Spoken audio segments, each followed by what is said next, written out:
Salud. Welcome to Satsang.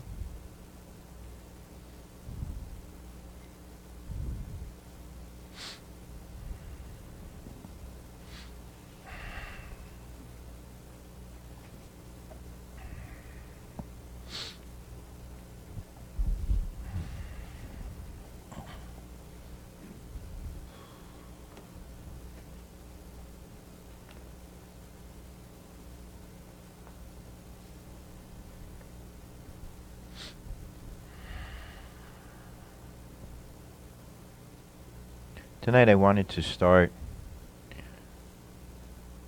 our conversation, which can go in whatever direction that it wants to go,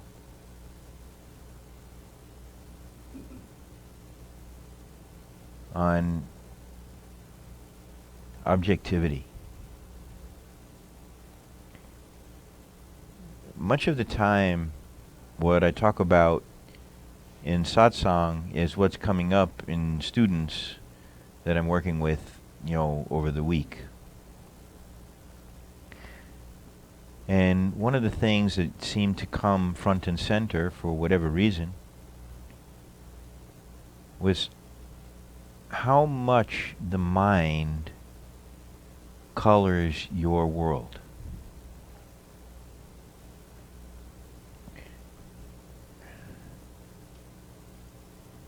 A little more light. Sorry about that. Okay.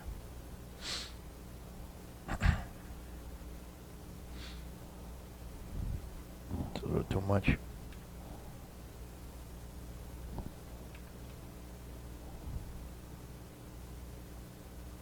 Okay. Sorry, I'm the light guy too. When we're living life and we're going through our day, the mind is constantly coloring things. The mind is constantly judging, weighing, measuring. There's a constant thinking about things that we all experience. And I think that many of us think, that we're able to be objective. But are we really being objective?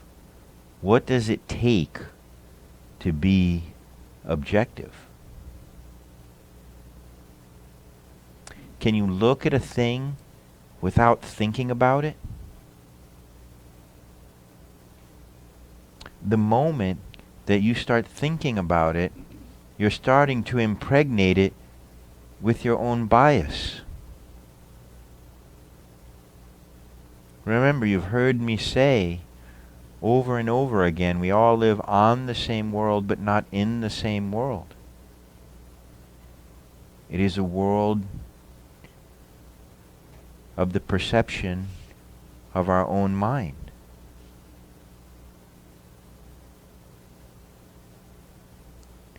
So the question is, can you see when you're being objective and when you're not being objective?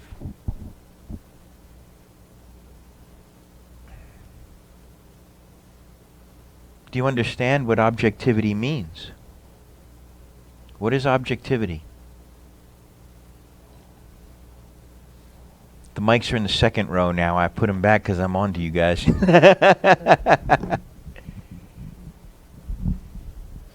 To see things as they are, to not endow them with your opinion or like a negative or a positive emotion.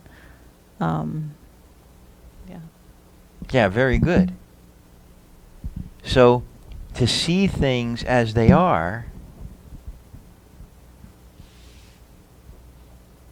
to not endow them with your ideas or emotions about them. One has to ask themselves, do I ever do that? Am I ever really objective?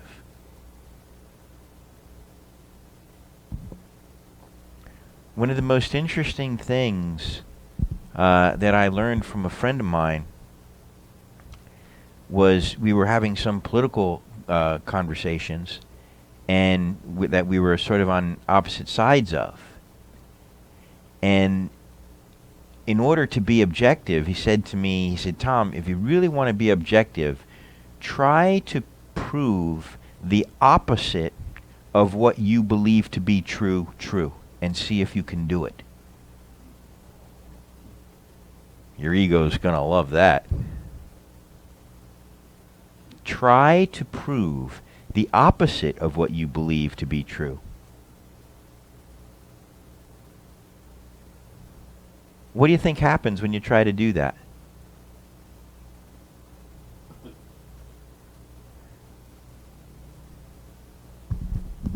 I think you're probably able to generate a pretty good list if you're being open, and then you realize, wow, I have my reasons, and these are the other reasons, and they kind of, I don't want to say, like if it was a contest, they nullify each other almost to the point where you're like, it really just is still an opinion. You really do find lots and lots of evidence for what the opposite of what you believe to be true.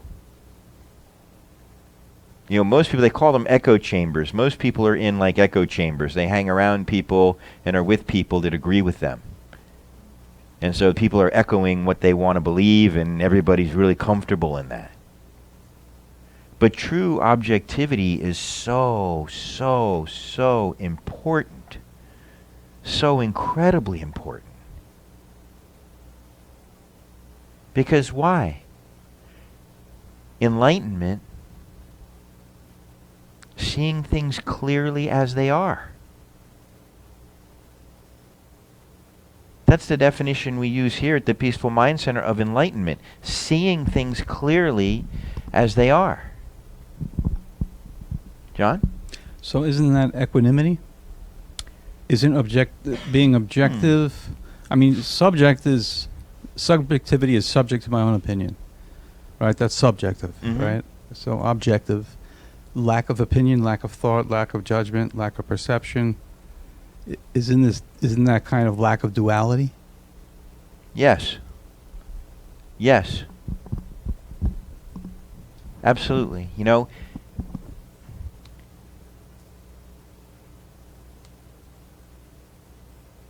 give me a moment.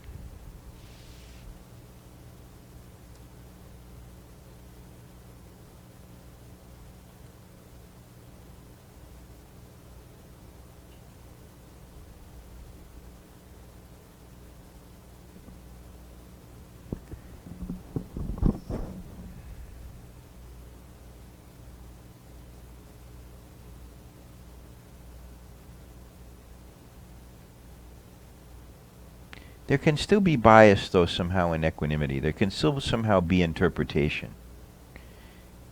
I think that objectivity is slightly different. But very, very slightly. It's a good point. When you remove duality, does everyone understand what we mean when we say duality?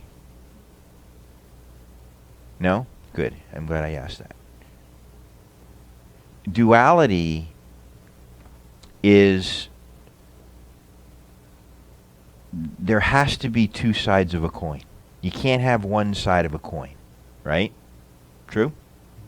So duality is that you can't have peace without not peace. Peace wouldn't make sense to you. Okay? So duality is that and not that. There always has to be this duality. If you think about it, this is a world of duality. Up, down, right, left, good, bad, day, night. Safe, not safe. Right. If there was no night, day, it wouldn't be any day in that sense. It wouldn't make any sense. You need the opposite in order to make sense of it. So duality is a very important thing, because the language of the ego is duality. Okay? The ego is the one that is always saying, this is good, this is bad. When John said equanimity, which is something that we've spoken about in the past here, equanimity is all things being equal. Neither good nor bad. No judgment of the ego. very objective.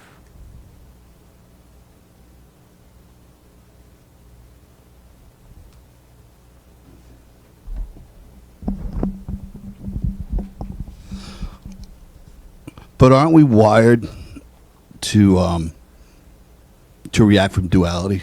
Isn't that what our whole limbic system's about? It's either good or bad. It's either fight or flight, right? It's we don't have that option of really not. In other words, we're triggered by when something's unknown. It triggers our brain into being on high alert. So when we get all of the, like, you see something that you don't know what it is, if you physically or however you get objectivity, you're actually going to a place where you don't have an opinion of it, which kind of sets you off a little bit.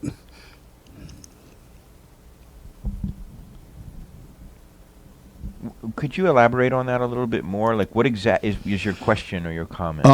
That I think that one of the things that trips the brain is the unknown. But it fears the unknown. When we first came to the planet, if something wasn't like us, it was to be feared because it was probably trying to eat us or kill us or whatever. So when we see all these things that are not like us, we're naturally wired to judge it as safe or unsafe. And duality asks us to take that away. I see where I'm getting hung up. When you're saying we're, let's just use the word I. You know what I mean? I am wired for duality. Okay, the difficulty there is when you say I, which I are you talking about? Your mind is wired for duality. The self is not.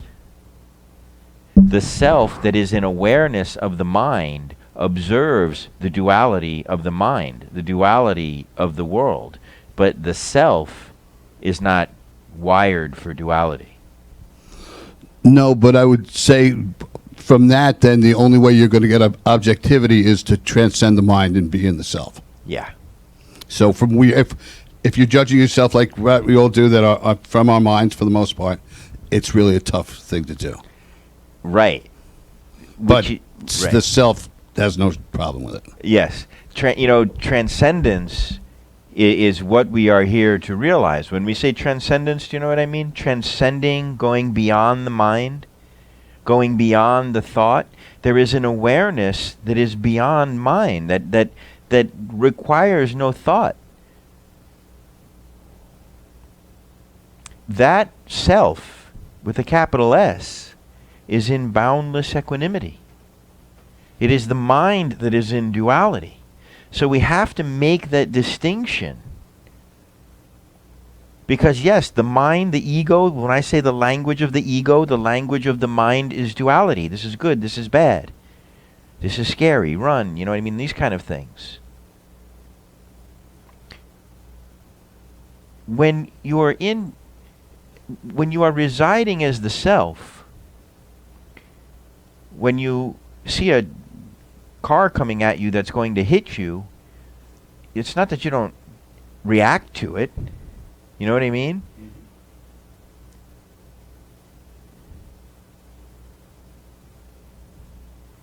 It's so difficult to put into words this mindless state. You don't need thoughts really to... In those moments are some of the most transcendent moments that people have. You know, has anybody here been here in a car crash where all of a sudden everything was going in like slow motion and you were so utterly present? I guarantee you were not thinking. You were aware of what was happening, and you were so aware that it felt like time slowed down for you. It is the strangest experience. But there really is, this is something that I'm always going to point out to you, is that the challenge for me as a teacher is to help you experience directly that transcendent state.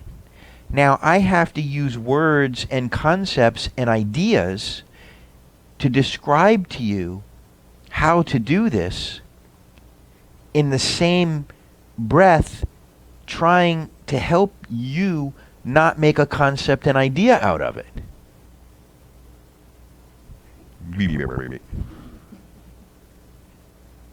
Because what you're going to want to do is think about it. And how do I do this right? And how do I experience this? And the moment you do that, it takes you further away.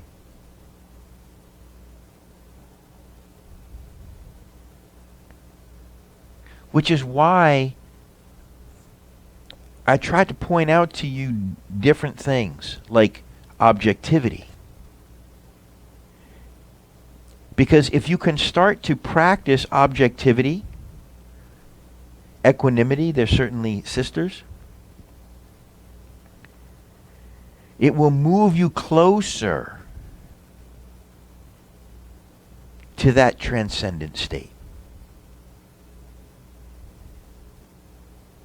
Because you're getting your mind out of the way. The transcendent state is the mind is out of the way. When you see me many times in satsang, I'll say, give me a moment, and I'll close my eyes. I'm not thinking. I'm meditating and getting my mind out of the way. And then from the intuitive mind, from the heart-based mind, the information comes. You ever notice this happen in your own life? That sometimes you just have a knowing? Sometimes you just know? You don't even know why you know? Don't go down that road? Or go down that road? You know, there's an intuition and a rational mind, and they're not the same thing. Albert Einstein pointed to this when he said we have a society that honors, the intellectual mind and ignores the intuitive mind. He said, but really it's backwards. It is the intuitive mind that is the king, and the intellectual mind the humble servant. But we have become trained into giving so much power and so much credence to this intellectual mind. And so we're trying to think our way into transcendence. It can't work that way.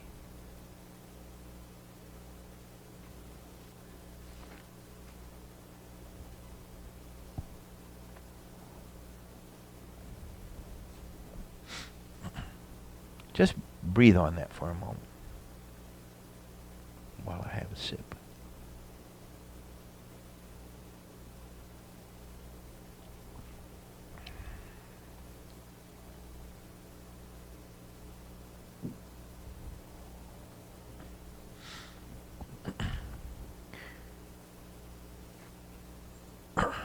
When I speak about this, and you look back on your own experiencing, are you remembering times where you have maybe experienced something like this? I see one yes. You've been abducted like that, where you've been transcended. What are you referring to? When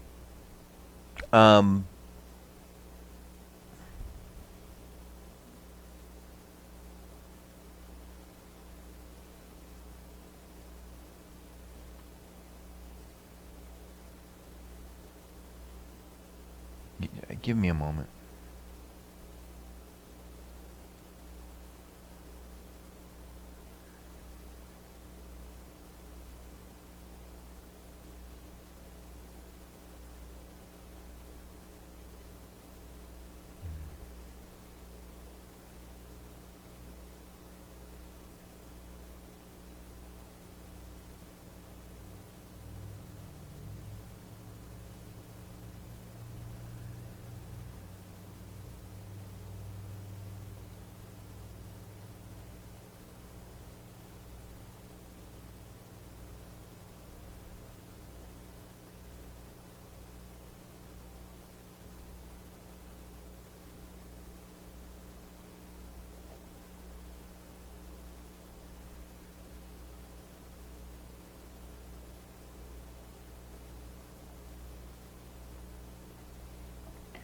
Have you experienced moments of objectivity? Moments of intuition? I think it happens a lot in sports. Mike, please. Yes, that's interesting. Yes. I think that elite athletes are able to operate in that state. I've heard them say that things slow down, Yes. like Michael Jordan on the basketball court. Yep. He just sees the net, and the path is there. Yep. They call that being in the zone, right? And when an athlete is in the zone, I heard Tim Duncan talk about this. He's like, sometimes I'm just out on the court and it's like throwing the ball in a lake. Like I just can't miss, And I've experienced that playing darts in a bar when I was a kid, right? And yeah, there would be a moment where I would just peak and it was almost like I was placing the dart on the board. I could put it to this side of the dart or that side of the other dart. I could put it wherever I wanted. It didn't last long, but it was unbelievable how time slowed down and I was in that zone. That's a really good example. Really good example. I always want you to relate what I'm trying to show you to what you're experiencing in life yourself, so that it can start to make sense, because once you've related it to something that you've experienced, then all of a sudden it starts to make much more sense to you. Because that's the part that we're trying to cultivate. We're trying to get the mind out of the way. The mind, the purpose of this talk tonight is to help you see how clearly your mind is constantly coloring your experience. It is your mind that is creating your experience as good or bad. It is your mind that is having all of these problems and issues. It is your mind that is up and down. It's such an annoyance. The more that you meditate and the more that you can be in silence and be without the mind, the more annoying you see the mind is.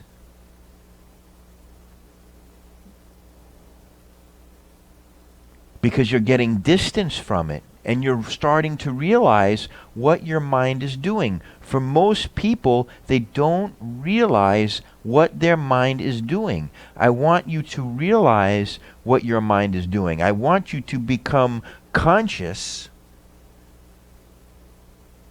to that which is mostly unconscious for most people. The mind is doing this, and it's always been doing this, so they think that it's normal. And everybody else is doing it, so there's no reason to question it. But then you come here and we question it.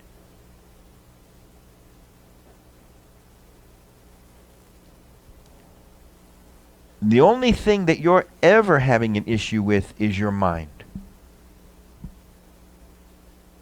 What happens in life happens. It's what your mind does with it. I got one for you. Mm-hmm. So, I got a little note saying I missed a piece of mail on the door that I had signed for, and they would redeliver. Mm-hmm.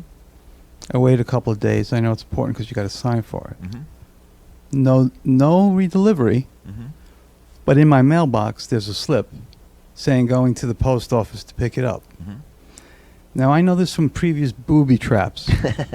It says on the receipt, the post office opens at 8 o'clock. Mm-hmm. It does not. It opens at 8:30. When you go there, it says 8:30. Mm-hmm. But the thing they tell you, so before work, you got to be there because we have jobs to go to and whatever. Mm-hmm. So you go there at 8, but it's a trick. Right. Opens at 8:30. Second thing, when I give them the piece of paper, and I said I waited for the redelivery because it says we redeliver, Mm-hmm. and the guy at the post office says, but they don't redeliver. So, because my mind made such a big thing out of why can't you fix this 8:30, 8 o'clock thing, Mm-hmm. I went and I handed him the slip, and he said to me, without me, I said, I'm not going to be the SOB. I'm not going to point out to them, why don't they redeliver when they say so proudly we redeliver, but they don't. Yeah. this is the kind of stuff that my mind, still at this stage of practice, will get stuck on. Yeah. Things that seem so fixable, Mm-hmm. things that get carried out exponentially. How many people come there at 8 o'clock Yeah. because they haven't reprinted new forms? And Yeah. you know, the same thing with the redelivery, that they're promising you a level of service which doesn't exist, Yeah. but it's on pieces of paper that you're reading. I love your stories, man. He's crack. He got one of these for like everywhere he goes, you know? But this is the kind of stuff, because in my mind, there's an obvious deficiency. Mm-hmm. It should be corrected. You should not mislead Mhm. people like that. There shouldn't be, but that's how life is. It's the messiness of it all. And I had to say to myself, like, you don't have time for this. My effort's not going to mean anything. Mm-hmm. But I had to know all that stuff I just talked about, it's wrong, but it's not worth my time and attention. Right. It's also totally Well, wait a 100% minute. wrong. Wait a minute. Time out. It's not wrong. Well, it is. It's just so. It's so. It's so. You see, I know where I was going. Yeah, okay. I was going objectivity and subjectivity. Yes, yes, I know. yes. So it's just so that they say they open at 8, but they don't. Right, It's just so that they say they redeliver, but they don't. right. See, my issue steps in when you say this and then you're going to do that. Integrity. I'm rules based, Sure. right? Yeah. And you stepped out of it, and it's okay because the whole world goes with it. Mm-hmm. That's when I can get tripped up. You know, Yeah. and- Well, when you say tripped up, let's use more precise words. When your mind gets involved and starts getting upset and starts creating an inner state that's but 'cause uncomfortable. But it notices a definite thing outside of me. It's not all my hype. Well, what it's doing, what your mind is doing, is making something wrong. Okay? Is it not obviously wrong? You know, but there's a difference between there being a mistake or there being a lack of integrity and your mind making it wrong. When your mind makes it wrong, you get to be right. The fact of the matter is that, okay, the post office's integrity is out. That's the what's so. Okay? The post office's integrity out, they're saying one thing and doing another. Integrity is being your word. Integrity is a very important part of relationships. Integrity has a lot to do with our practice here, right? And integrity is very important. But when integrity is out, which you will find that it is often in many people, okay, integrity is just out. You know, it's neither good nor bad. It's neither right nor wrong. And those are the things that you have to do to stay objective about it. You know, the word wrong is a very troubling word to me, okay? And because the ego so loves to be right. And remember we talked a while ago about Pema Chodron when she was talking about how seductive and delicious it is to find fault with something, how your mind so loves to find fault with something. I mean, I didn't have to hunt for this. Mm-hmm. You know, it was obvious for me in two places. They said they redeliver, they don't. And they said it's open at this time, and they don't. But in the end, I had to say, because once I got in my car, especially, you know, this most recent time, who cares? Yeah. They're all wrong. It's all left up, but who cares? Yeah, I got things to do today with my life and whatever. I would really encourage you to leave the wrong out of it. Like, really stop using that word. It's different than what they say it is. Well, their integrity is out. Yes, and they don't fix it. They Yeah. know it's out. And they don't fix it. They They keep know it it's out and they don't. That's just what's so. See, this is such a great example because there's millions. We're all experiencing this on some level because integrity is something that's hard to find, right? This is exactly what I'm pointing to. The what's so is their integrity is out, right? Where your mind starts coloring your world is when you start saying this is wrong, it shouldn't be this way, and the wheels start turning, and the wheels start going, and next thing you know, you have a perfectly good, perfectly happy life, beautiful day, beautiful place to live, all the food you want to eat, everything you want, and you're walking around in your head upset because the post office doesn't have integrity. But Tom, I knew enough to, once my car hit military trail, Yeah, it was over. yeah, I mean, before I left the premises of the post office, right, it was over. Yes. I wasn't going to let it color the rest of my day. yeah, But, you know, to me, it's hard to understand how somebody, institution can be so. Yeah, but let that go. I know, but that's my own little thing. Yeah.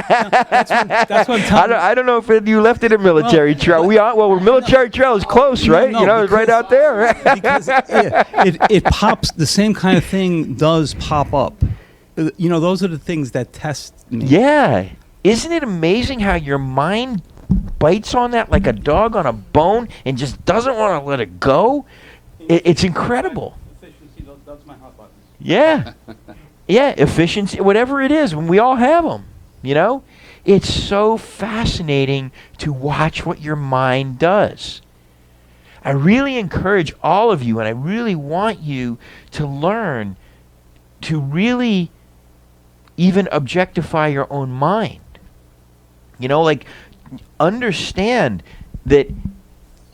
Understand we're experiencing here more and more. Some of you, the longer you have been here, the more you experience that you are the awareness of the mind. You can even objectify the mind, and you watch the mind making the post office wrong, and that's just what's so. They don't care.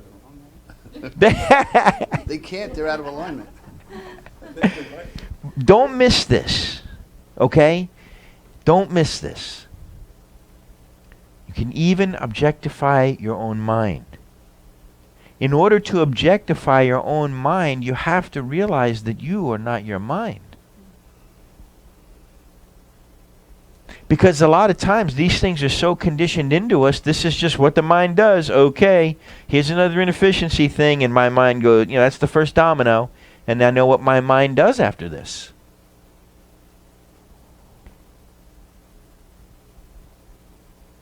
And so, as you remain as the awareness, aware of all things outside you, aware of all things inside you, you are even aware of the mind and what the mind is doing, and you have no judgment of that. But as you sit as the awareness, you don't have to participate in what the mind is doing.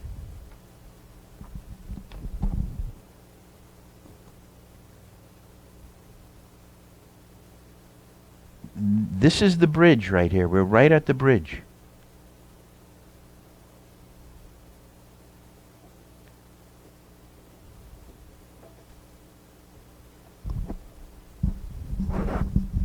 So here's something I noticed too, that the closer I am to something, or I guess the more personal something is, the less I can be objective about it.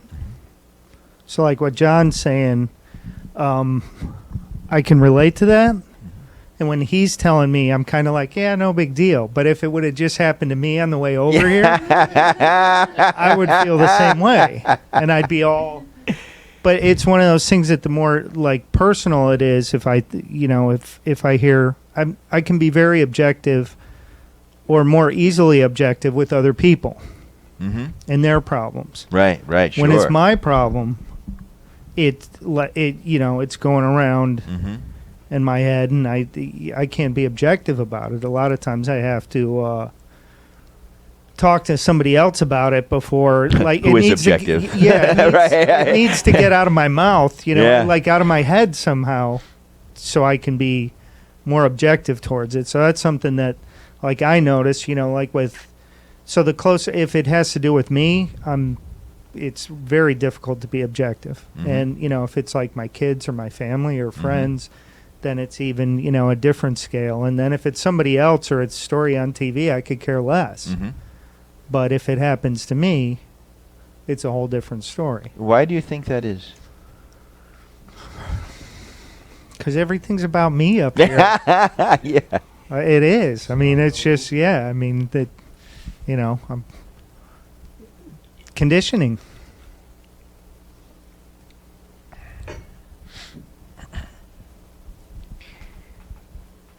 When you say that you're taking something personally, personal is such a very interesting word, because it implies the person, that I am living life as a person. So, there has to be a person there who is taking something personally. Right? That person is only an idea in your head.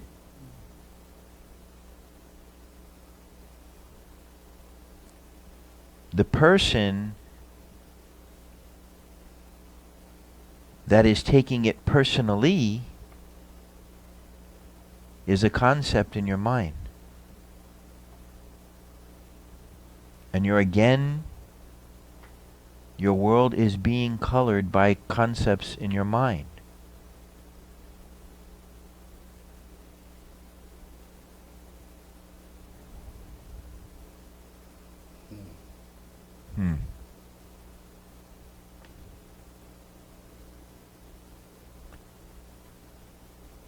When you transcend the mind, is there a person there anymore?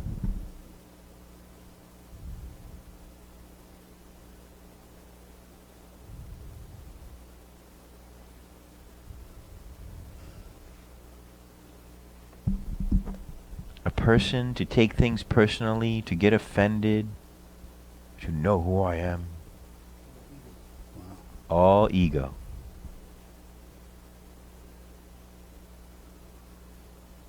The world that we live in and who we think we are all concepts and ideas in our mind.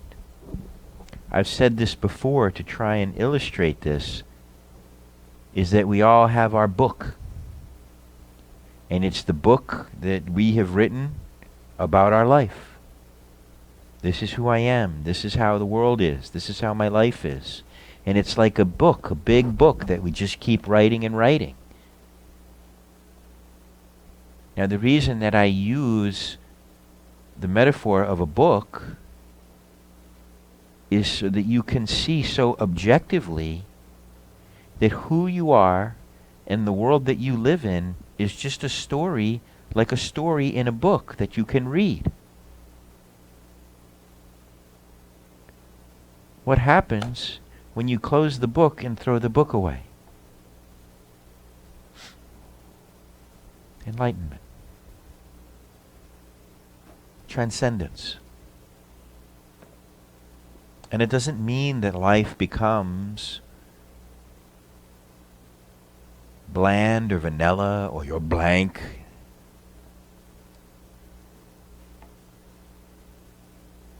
You're present in the moment. The intuitive mind somehow guides you, unlike the rational mind that needs reasons for everything. There is no judgment, objectivity, equanimity. And in that space, your nature of just loving kindness just comes shine through right out, effortlessly.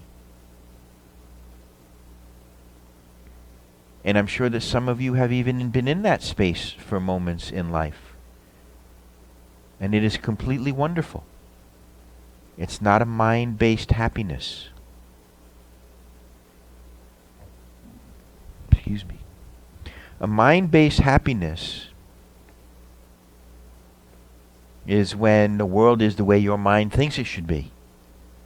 Next time you get a letter from the post office that says we're open at 8:30 and we're not going to try to redeliver this, so don't wait for us. And your mind gets all happy, like, wow, finally, you know, it's how it should be. And your mind for a moment is happy. But the world is always changing, something is always changing, and the mind will always find reason to be upset.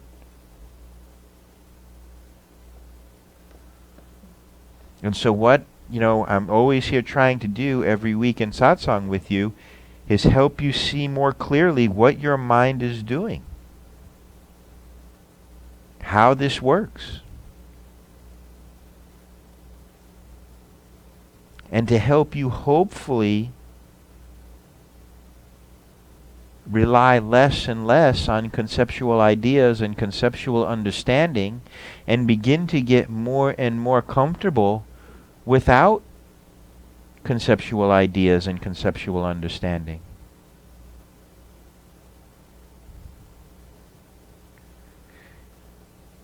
People are married to thinking. And they are thinking and thinking and thinking and thinking and thinking and thinking and thinking and thinking and thinking and thinking and thinking and thinking and thinking and thinking and thinking, and it just goes on and on and on and on and on and on and on. And it never stops. And they never even question it. Because it's always been that way. Here I want you to question it. Do I really need these thoughts? Is it required of me to be thinking all the time? These thoughts are very aggravating. They're very upsetting, some of them.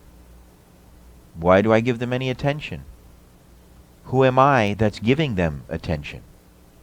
Who am I that is taking the attention away?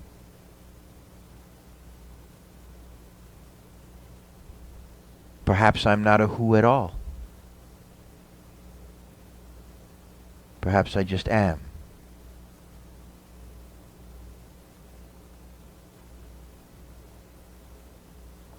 The mind is constantly coloring the world. Constantly. When you put the mind down and just be, peace and joy. This is why I want to take you 2 miles into the woods, away from everything, and just be.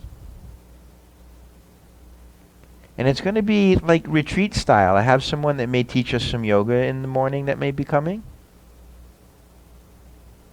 We're going to be meditating. We're going to be having fun. I really encourage those of you who don't absolutely have to have your phone on to leave your phone off. Not even really any music, I don't think. I'm still up in the air about that. I like music, but I just want quiet. And I want no distractions. And I want to just be. I will have my phone on me in case of any emergencies or anything. But I want you to just unplug from this machine that you are plugged into. As I've got wires all over me and computers.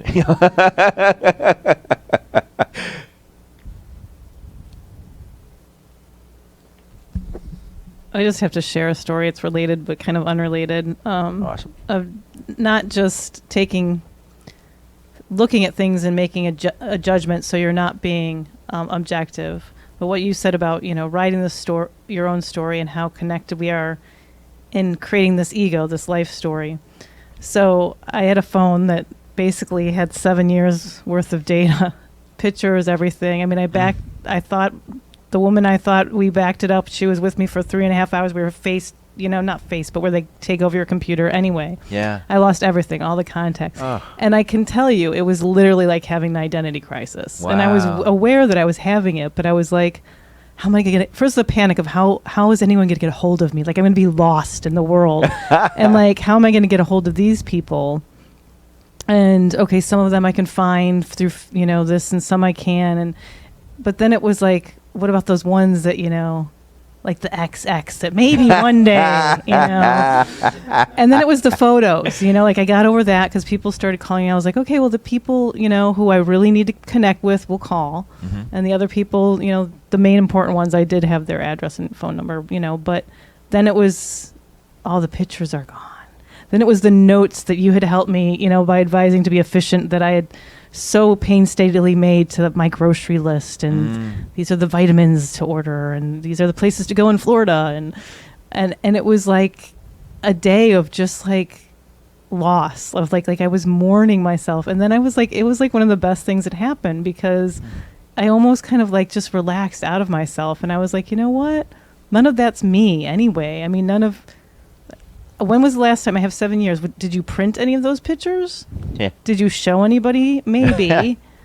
They're not on Facebook. I don't do Facebook. But you know what I mean? But it's interesting that through our phones, we've almost cataloged our ideas or who we are, and especially through Right. Facebook. I don't do Facebook, but Sure. and all those things. So just interesting note. So first you felt anxiety about it? Oh yeah, Yeah. It was funny. There was a guy in the store, and I was messing with him because he was eating, and I had been there for like 3.5 hours, and I was like, "You guys are gonna have to call a therapist. Like, I can't leave." Like, the guy was talking to me. I'm like, "I don't know what you're saying." It's like, "Wah wah wah." Like, just give me. Wow. Like when he told me, he's like, "It's all gone." I'm like, Wow. and then I was numb. It was like seriously, I was in shock, and Yeah. then I went through like the stages of death. I'm not even, denial, bargaining. Well, Yeah. maybe if I plug in my iPad, maybe there's something there. It's shocking, right? Anyway, No, that's really a wonderful example. I mean, how tightly we hold on to things, and then all of a sudden it's all gone, and you feel like lighter, right? well, yeah, and just realizing that the I don't want to say hypocrisy, but like it's almost like in case of an emergency, I have the proof of dawn here, Right. And when it was gone, it was like, oh my gosh, what do I have to refer to? Even though I really wasn't referring, as I said, especially with the pictures. Yeah. As much as I wish I would have printed them and sent them for people, all the things I had ideas for, I'd never have, and the likelihood that I will, but it's like those memories are in my head. Like I don't need to have them logged and categorized and just, they literally 2013, Lake Geneva, and it's like they make you feel like this is the story of your life. Anyway, in Google. Oh, that's pictures, such a great example. But I felt really free afterwards. Yeah. Like I really Todd had the kids. I couldn't even hang out with the family. Like I was like, I can't see anyone. Like I'm like, I can't even talk to anyone right now. Anyway. Yeah, that's upsetting, right? Why would that be so upsetting to her? Oh man, did you hear what he said? See? She deleted Dawn. She deleted Dawn. But there's a new dawn and How cool is that? That's exactly what we're trying to do here. We're trying to delete you. Now you can see your very natural resistance to being deleted.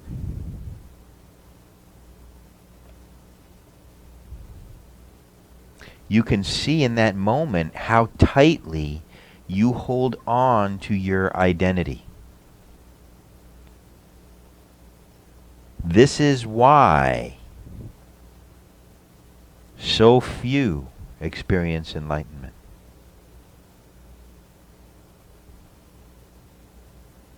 It's not your identity holding on to you. It's you holding on to it. And the reason that you hold on to it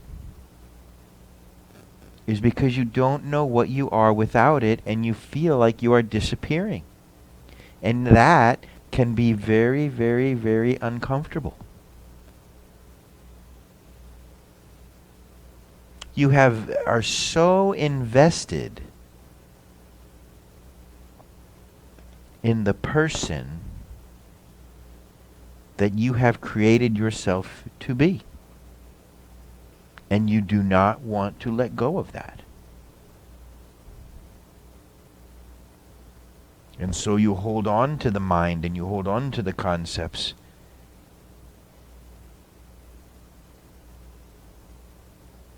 And you hold on to your ideas and your photos and your images.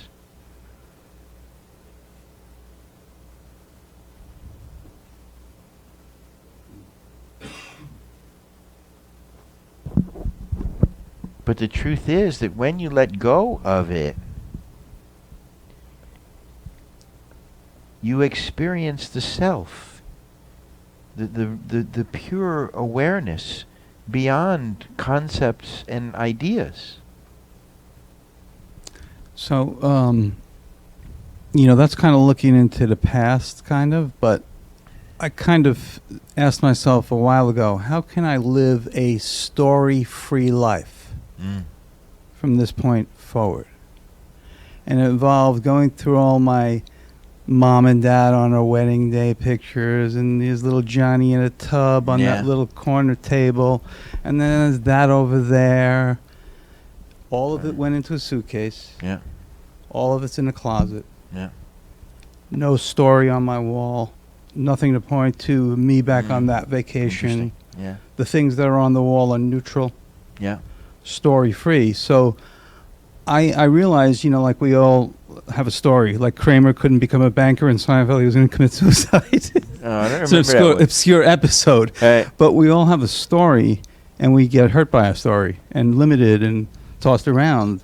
And, it seems like a story snuck up on us. Mm-hmm. But I know from as of a couple of years ago, I realized all this storyness, Mm-hmm. even the story on, when you, God, don't flip through a photo album. That's terrible. You know what I mean? It really is the emotions and the stories that. So that's the way I de-storyfied my life. Interesting. And it works for me. Yeah. There's none of those moments of glancing. Was that the real John at 20? Was that really you? And Yeah. eh. What that also allows you to do, the past, you can remember the past and enjoy memories about the past, but not live in the past and not be identified as the past. Because if we're to take a really clear look at what we're experiencing, there is only this moment.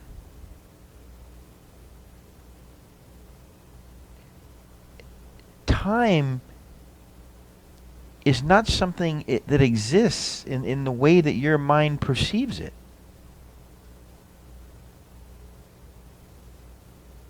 And this is one of the strangest of the realizations, is the realization that there's really no time. That there is only now. And everything else besides right now is a thought, a story, a thought. It's just a thought. Everything that's not right now is just a thought. It has to be. And where we have been living and what we have been identified as a person, we have been very much spending our time in thoughts about past, in thoughts about future, and we've not been here in this moment. Most moments we're waiting for some other moment that's better than this moment. And when we get there, then we'll be happy. Wait, what? Oh, yeah, yeah. I'm telling myself you don't have to keep looking at it. Yeah. That's what I'm looking at. It's amazing. I'm not just like, you're an idiot. It's funny, John, because last week it wasn't here. So this is like the thing you're talking about. Just in competition. So This year. Hey, what's worse, having no clock or a clock that doesn't work? Well, a clock that doesn't work is right twice a day, right? So I enjoy that part of the training, so thank you. yeah, yes, I did it on purpose. It was working. I broke it. Tom, I just want to mention this. There was something you said before about attention and thoughts and stuff, and paying attention to your own thoughts. And sometimes somebody's talking to us, or we're supposed to be engaged in a conversation, but they say to you, "Hey, you're not paying attention to me." So you were able to hear their words Yeah. and not pay attention to the words connecting in sentences and forming, but yet, and that's proof to me that we can do it the same thing to our own. I don't have to pay attention to my thoughts. Right. Just like it would be rude of me if I wouldn't be paying attention to you and you would notice it. Mhm. Same way I don't have to pay attention to the garbage in my head. Yeah. You lose interest in the garbage in your head. Yep. And again, the idea that you have of who you are is part of the garbage in your head. And this is something that you have to hear over and over again, because your mind is going to fight that tooth and nail. You know, this is why we have satsang every week, every Wednesday or thereabouts. You know what I mean? Because this is something you have to realize, that you just come here to satsang each week, you take a chip out of the wall, a chip out of the wall, a chip out of the wall. You got to hear that over and over again. You know, because there's going to be one time when you hear it and you can go, and everything will be different from that moment forward. Because you can hear this, and what you have right now is a mental knowledge and a mental understanding of what I'm saying. When you practice, when you sit in meditation, when it becomes more and more reasonable to you to say, I don't have to listen to the garbage in my head and I'm just going to ignore it, when that is really kind of second nature and makes sense to you, then that becomes easier and easier and easier to do. Most people really value their thoughts and really hold closely to what's going on in their mind, and will go to war over it. When you just simply let go of it, what problem could you have? But again, you know, that part of the process really feels like you are disappearing. But the you that is disappearing is the you that was never real to begin with.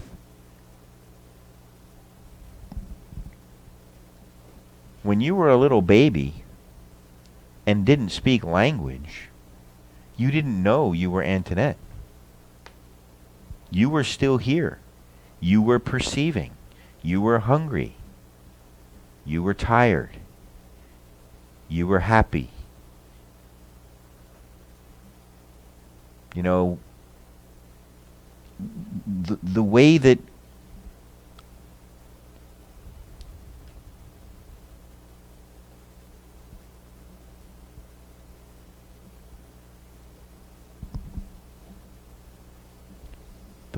we have been experiencing life has been completely false.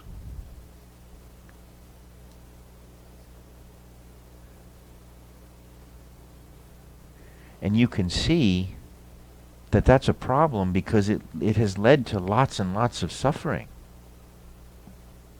This mind-identified state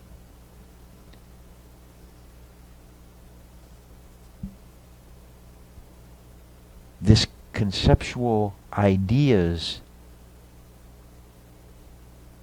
that we have created in our heads, that we have given such importance to, are the source of all the conflict inside of us.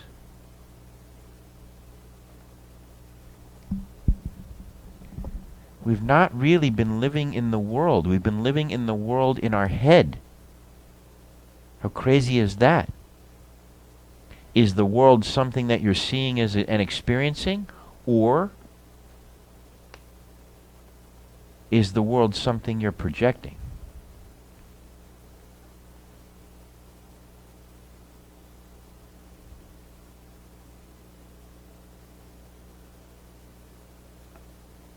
We create these ideas in our head. Maybe they're other people's ideas that got stuck in our head, and we suffer those ideas.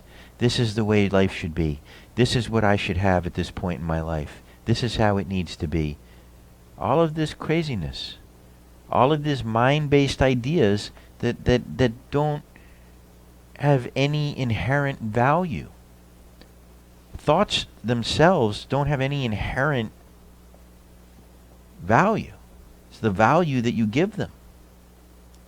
But remember too, that there is the intuitive mind and the intellectual mind, and they are not the same. And when the intellectual mind gets out of the way,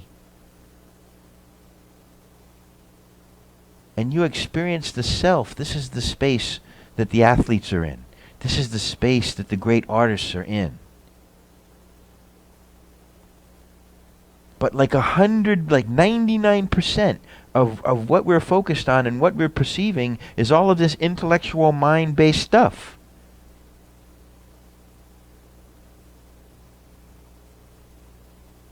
And it colors your world.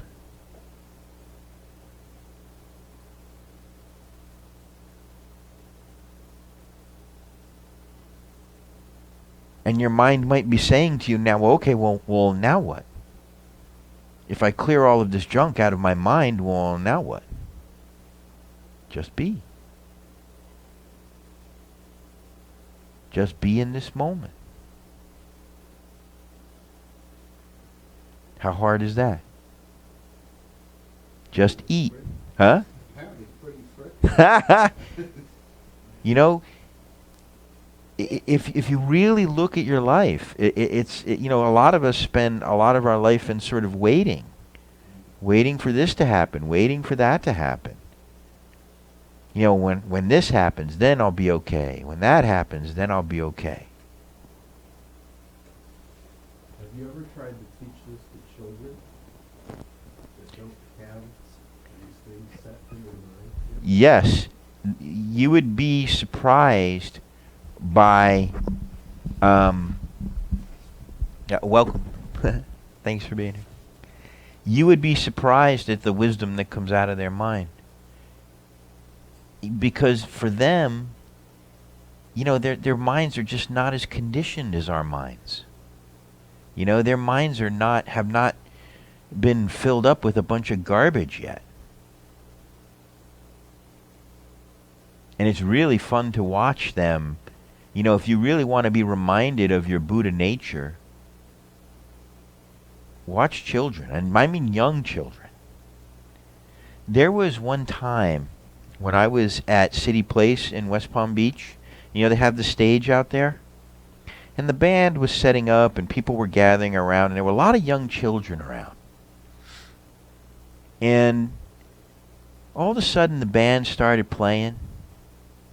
And these kids, they just started moving. It was all little kids, like 3, 4, 5, 6 years old, like right in there somewhere. And they just started dancing. And it was you could see they just were drawn to it. I have a video of it on my phone. Maybe I'll post it on Facebook tomorrow. And they just walked out and they started dancing without any idea of who was a good dancer, who wasn't a good dancer. Black kids dancing with white kids, tall kids dancing with short kids. There was no ego. There was no judgment. There was nothing coloring their experience. They were completely present in the moment and just like magically drawn to the music and were just absolutely uninhibitedly dancing. And I'm watching this and I'm going, wow, isn't that amazing? What happened to us? Adversity. Yeah, what? Adversity. Adversity, yeah. You know, we grew up, we developed egos, we start getting these ideas in my head. I'm not a good dancer, I'm not beautiful, nobody wants me, I don't look right, I'm not this, I'm not that.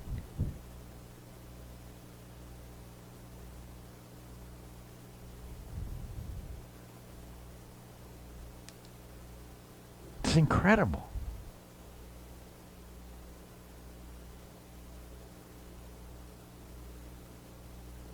I'll never forget that when I saw them. They were just like, there was no time for them. There was no mind for them. You could just see it.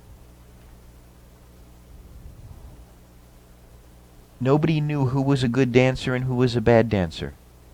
They were all just dancing. It was egolessness.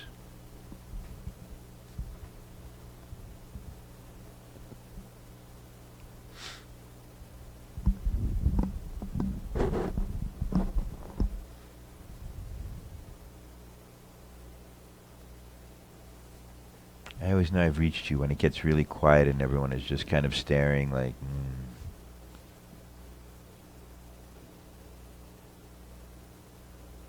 Because what happens in that moment is that you are realizing, and what you're doing is really recognizing what I'm telling you. You're recognizing it in your own self. You're recognizing it in your own life. And what happens is, for a moment, it makes sense. And then you leave here and you get sucked back into your conditioning and stuff, which is okay, part of the process. What? Well, eventually, though. Maybe not right away, but our conditioning is so wired into us. It's so automatic. But it just, but once, it's kind of like this, if I had blue sunglasses, right? But I was born with blue sunglasses on. All right? I was born with blue sunglasses on, okay? How would everything look to me?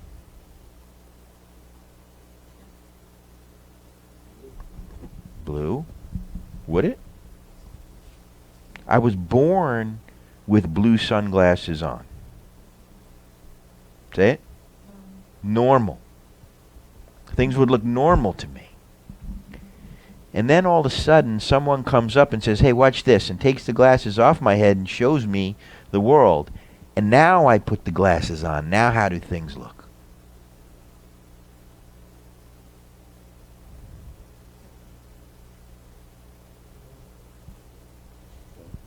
They look blue now. When I'm born with blue sunglasses on, that's just what's normal for me, and I don't know any different. But when someone comes, takes the glasses off, and shows me life without the blue, and puts them back on, now I can see that it's blue. And it's not the way, I'm not seeing it clearly as it is. That's what kind of happens here. Is that you come here, and the glasses come off for a second, whoa, and you just walk out, and something is a little different. John? Tom, exactly on that same subject, I was going to mention this like about half an hour earlier tonight. I was talking to my friend Paul, and we play guitar, and we used to be in a band back together, and I saw Roger Daltrey on an interview inside with purple glasses, the kinds that are not blacked out. You can see that he sees through them, but right. And my buddy Paul goes, you know why they do that, John? They want to color their own world, their own preferred perceptions. And he particularly linked it with artistic people, and he named a bunch of other ones that wear a tinted glass all the time. Interesting. It's their preferred perception, and they wear it indoors, so everything comes through their preferred filter. Everybody has a filter. It's called your mind. And so it's very interesting when you just begin even to realize what's going on and just how your mind works, how your perceiving works, how the mind creates suffering for you, and what you can do about it. I'm having trouble with how practical this is, because as you go about your day, there are things that you're pulling from the past, and there are things that you're planning for. And I can see where if you take time out of the day to meditate, that's great. But I don't see how you do it going through the day with your job, for instance, or the things you're responsible for. Very simple, really. It's not that we are adverse to past or future in that sense. We just don't want to dwell in the past or future. Okay? So what that means is, if I'm light a fire and I remember that if I stick my hand in the fire, that it will burn my hand, I want to remember that from the past, so that I don't do that again and hurt myself. Okay? The past is important as it relates directly to this moment. So, if you're at work and you have a certain task to do and you have to remember back, what did someone tell me and what does this, but you are present to remembering the past, which is very different than dwelling in the past. Same thing with the future. If there is a future that I'm trying to create, I want a peaceful mind center that is I desire to create a peaceful mind center that is a farm. It has farm animals and a barn for meditation and yoga. We're growing fresh vegetables and juicing, and a place where people can come and really unplug and transcend their mind, right? So is it fair to say that you're controlling your thoughts as opposed to Well, listen, your just thoughts controlling you? let me finish. In order to create a peaceful mind center, I don't focus so much on the peaceful mind center. I have a very clear picture of what I'm attempting to create, what a desire to manifest, right? And I look at what exactly is causal in manifesting that. And I'm just focusing in the present moment on the causes.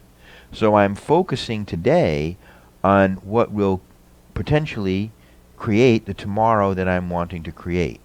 And it may manifest and it may not. But all I can do is focus on the causes. Okay? And what was your last comment that you just made? Is it fair to say that you are controlling your thoughts rather than your thoughts controlling you? In a sense, but no. Thoughts arise in the mind, okay? And this is a very common misconception. And you really don't control them. What you actually control is your attention, okay? And what you're controlling is what thoughts get your attention and what thoughts you are completely disinterested in. And if you are even, there's a third choice, if you are even giving attention to any thoughts, because you can rest your attention also in silence. This is a very common mistake. It is the nature of mind that thoughts arise. Modern psychology will tell us there are 50 to 70,000 thoughts that rise through our mind every day. It's only the ones that you give your attention to that have significance. And so, excuse me, in meditation, as taught here at the Peaceful Mind Center, the primary foundational meditation is training your attention. Because once you can control where your attention goes and doesn't go, the world surrenders to you. There is no thought anymore that can grab you by the throat. It can arise, you can notice that it's there. But when you take your attention away from it, it has no choice but then to disappear. A thought is powerless without your attention and without your belief. Absolutely powerless. Yet we constantly, ignorantly imbue these thoughts with such power by giving it attention, giving it attention, giving it attention, and it grows like a weed. The moment you take your attention away, gone. And so, when you look at the mechanism of how the mind works, it is the awareness, the intuitive mind, the awareness that guides the attention. And the thoughts are the observed. And you have to separate these. You have to separate these. And the difficulty in separating them is realizing the awareness. Because residing as the awareness is not thinking about the awareness. It's like, okay, I'm going to sit here and be the awareness now. All right, I think I'm the awareness. I feel like I'm being the awareness. I think, yeah, I'm the awareness.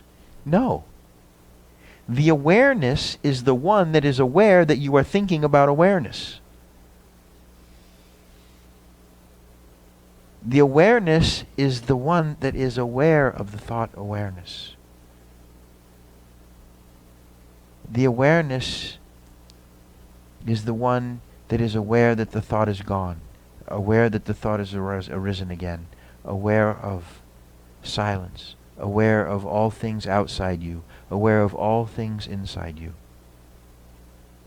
All that is observed. It is the observer, the ultimate observer, the self, with a capital S. And it is not the mind. It is the one that is aware of the mind.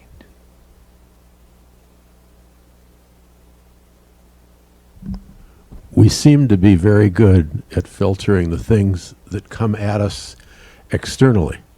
For instance, if you're in a crowded restaurant and you have to talk to the person in front of you, there are 50 different voices that you could be hearing, that you are hearing, that you have to filter out. So it seems to me that we're very good at that, but very bad at the internal stimuli that we're hearing. You know, because, and I use that example a lot, that's the very example that I use. The people in the restaurant are a metaphor for the thoughts in your mind. Without your attention, they're there, but they're in your reality, they're effectively not there. Okay? The difference is, in your mind, is that you have not yet realized that thoughts are not the only thing in your mind. That there is also silence. You know, this vast, vast space of silence that the thoughts are arising in. And what I've done in my practice, if I have completely lost interest in the thoughts in my mind, and have become very interested in the silence, and I just rest my attention in the silence, and I'm very content with that. Friendly neighborhood. Very peaceful. Very peaceful. It's the thoughts that torture us. It's the thoughts that upset us. I mean, think about it. You could be laying in bed having an argument with someone that you haven't seen in 10 years and feeling all the upsetness about it. Yeah, or that's dead and losing the argument.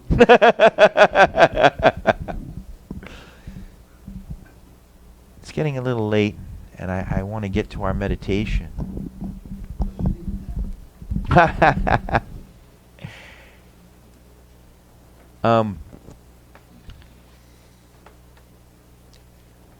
I appreciate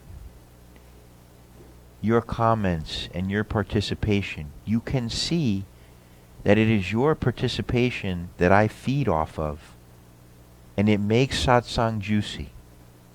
And I really feel that you are leaving here more and more with more and more value because you are starting to talk to me more. That's why we changed the format a little bit. This is like a group mentoring session, and the questions that arise in the group are important to all of us. So don't be shy. It happens all the time in satsang that people come up after satsang with all these wonderful questions, and I'm like, where were you during satsang? You know, these are questions that everybody should hear.